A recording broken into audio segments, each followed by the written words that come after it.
பூம்பட்டினத்திலே வசித்த நகரத்தார்கள் அந்த மண்ணை விட்டு செட்டிநாட்டுக்கு வந்தபோது முதலாக நாட்டரசன் கோட்டையில் குடியேறினார்கள் என்று சொல்லப்படுகிறார்களோ, அதே போல காவிரி பூம்பட்டினத்தினுடைய நகரின் அம்சம் எப்படி இருந்ததோ அந்த பெருஞ்சதுக்கத்தின் அடிப்படையில் ஊரின் நகரில் அனைத்து கோவில்களும் மையமாகவும் ஊர் அந்த கோவில் பகுதிக்கு வெளிப்புறமாகவும் அமைந்து ஒரு பெருஞ்சதுக்க முறையில் அமைந்திருக்கிற கோயில் நகர வடிவமைப்பில் காவிரி பூம்பட்டினத்தோடு ஒத்து வருகிற ஒரு ஊராக திகழ்வது நாட்டரசன் கோட்டை.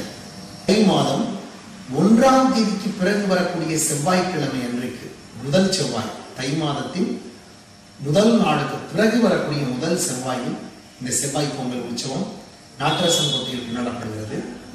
இதற்கு நகரத்தார்களில் திருமணமான ஒரு ஆண் பெண் இருவரும் இணைந்து உருவான ஒரு குடும்பம் ஒரு புள்ளி என்று கணக்கிடப்பட்டு அந்த ஒவ்வொரு புள்ளிகளின் பெயரும் ஒரு குடத்தில் இடப்பட்டு எழுதி குடவோலை முறைப்படி ஒரு சிறிய குழந்தை ஒன்று தேர்ந்தெடுக்க அதன் மூலமாக முதல் நபர் யார் என்று முதல் பானைக்குரியவரை தேர்ந்தெடுக்கிறார்கள்.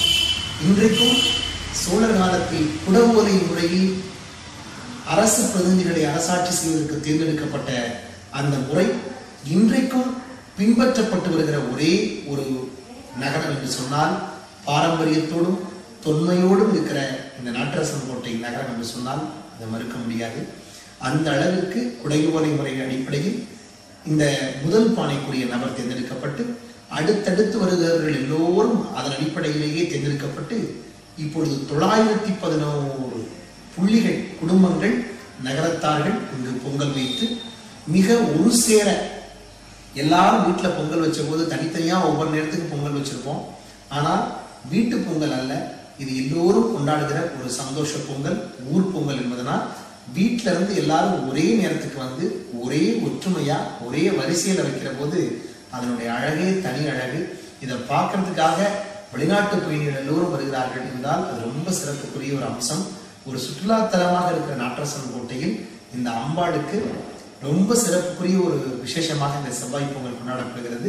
இந்த செவ்வாய் பொங்கல் அன்று ஒரு கல்யாணம் ஆக வேண்டிய ஒரு மணமகனையோ ஒரு மணமகளையோ பார்த்து பேசி முடிவு செய்வதற்கான ஒரு நல்ல நாளாகவும் இதை வைத்திருப்பது என்பது ஒரு பாரம்பரியத்தினுடைய ஒரு அடையாளமாக இருக்கிறது.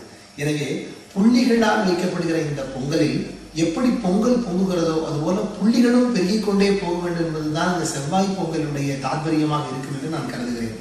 அதே போல செவ்வாய் பொங்கல் என்பது ஒரு ஒற்றுமையின் அடையாளம். உறவுகள் ஒன்று கூடி கழிக்கும் ஒரு ஒற்றுமை விழா, ஒரு சந்தோஷ விழா, ஒரு உற்சாகமான ஒரு விழா, ஒரு குதூகலமான ஒரு விழா. எங்கள் நாட்டரசன் கோட்டை மண்ணினுடைய பெருமைக்குரிய இந்த ஒரு